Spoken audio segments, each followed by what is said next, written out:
My music video didn't really develop or challenge the forms or conventions of real music videos. This was due to the conventions of indie folk music videos being so broad and hard to define. This means that the genre is quite often open to interpretation and often it's too varied to pinpoint. Instead of challenging forms or conventions, I matched them. I attempted to recreate what the audience would be expecting to see when watching a traditional indie folk music video. My research has had a massive impact on how I constructed my music video. I used Andrew Goodwin's theory and matched the lyrics of my music to the visuals. The main idea to Andrew Goodwin's theory was that the lyrics and the visuals fit the music. For example, I showed footage of my main character drinking. This would apply to the line, "Don't hold the glass over the flame," suggesting that he had treated his loss with the abuse of alcohol.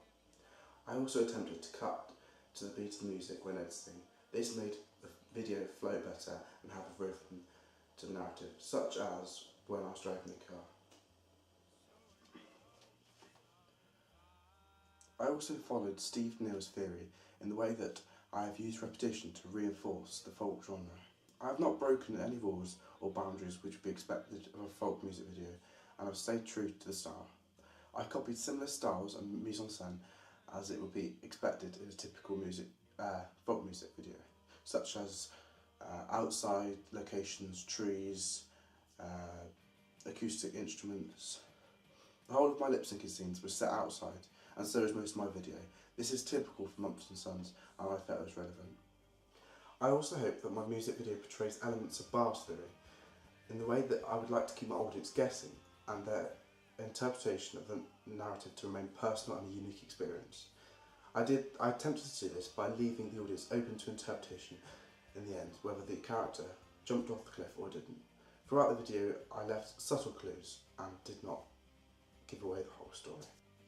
I did, however, not use some techniques, such as voyeurism, as I felt it would be inappropriate and displaced. Voyeurism is mainly an aspect used in pop and rap music videos, so in a folk music video it wouldn't make sense. Voyeurism is rarely used in indie music.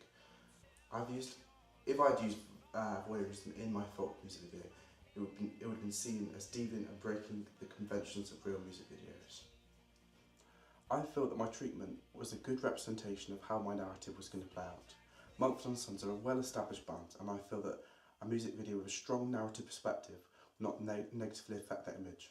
Mumford & Sons do not need to be the focus in the music video, as everyone already knows what they look like and their band image has already been created. I also took a similar approach when constructing my digital app as of that I did for my music video. I did not attempt to challenge conventions or forms which were expected. Instead, I tried to match them. When constructing my digipack, I almost mirrored the style of a folk digipack. I also used similar footage as my real music video, like what you expect from your music video footage. When making my advert, I also closely followed the forms and conventions which would be expected by my target audience.